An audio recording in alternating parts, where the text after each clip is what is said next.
Bienvenue sur cette chaîne, un espace où le chaos et la maladresse sont érigés en art de vivre. Si vous cherchez du contenu lisse, bien rangé et politiquement correct, fuyez pendant qu'il en est encore temps. Ici, c'est la vraie vie, vue à travers le prisme d'un corps qui a oublié de lire le mode d'emploi. Je ne m'appelle pas Marc, et c'est tout ce que vous avez besoin de savoir. Mais oui, c'est bien ma voix, et ma tête un peu modifiée. Tout ce que je raconte est vrai. Le garde du corps russe, la garde à vue en Pologne, et même le donjon SM. Ben oui, il n'y a que moi pour faire des idioties pareilles. Je suis dyspraxique, polyallergique, diabétique, cardiaque. Bref, une erreur médicale ambulante. Si Darwin me voyait, il rayerait immédiatement la théorie de l'évolution. La survie du plus apte? Ah, laissez-moi rire. Et pourtant, je suis là. Contre toute attente, contre toute logique. Vous vous demandez comment je fais pour survivre? Bonne question. Moi aussi, je me la pose tous les jours. Entre les urgences, les piqûres, les diagnostics improbables et les conseils de médecins qui ont autant de solutions que moi de points de suture, ma vie est un feuilleton médical à elle seule. Mon quotidien, une série d'accidents improbables. Vous connaissez l'expression marcher sur une peau de banane? Moi, je peux y être allergique, été glissé dessus. 2 fois. Dans la même journée. Un jour, j'ai failli mourir parce qu'une fille m'a embrassé après avoir mangé une banane. Une autre fois, c'est un déodorant de toilette qui a failli m'envoyer à la morgue.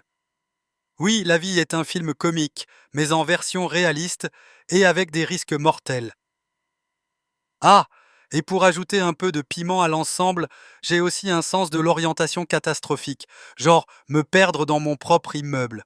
Une fois, en voulant rejoindre des potes à une soirée, j'ai fini dans un donjon BDSM. 2 dominatrices m'ont accueilli en me promettant une punition.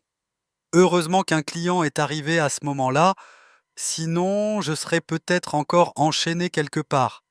Et encore, si ce n'était que ça, j'ai aussi réussi à me perdre en suivant un GPS. Vous savez, ces moments où il dit tournez à gauche et votre cerveau entend continue tout droit. Ben voilà, une fois j'ai voulu aller dans une boulangerie et j'ai fini dans un club de jazz à l'autre bout de la ville. J'ai même commandé un croissant avant de comprendre mon erreur. Et puis il y a eu la Pologne. Ah, la Pologne. Ce pays où dormir dans un jardin après une soirée trop arrosée peut vous valoir une garde à vue. Mon polonais étant inexistant et leur patience limitée, je me suis retrouvé à devoir expliquer à des policiers pourquoi je n'étais pas un cambrioleur. Avec des gestes, en état d'ébriété avancé, spoiler alerte, ça ne marche pas. Je me suis retrouvé à gesticuler comme un mime sous amphétamine pendant qu'ils me fixaient, perplexe. J'ai dessiné un bonhomme stick figure allongé sur la... Autant dire que ça n'a pas amélioré ma situation. Tout ça pour dire que cette chaîne, c'est du vécu. Ici, vous trouverez des anecdotes absurdes, du sarcasme en perfusion et des opinions non sollicitées. Parce que quitte à être une anomalie biologique, autant en rire. Et si ça vous plaît, abonnez-vous. Ce serait dommage de rater la prochaine catastrophe en direct, enfin façon de parler.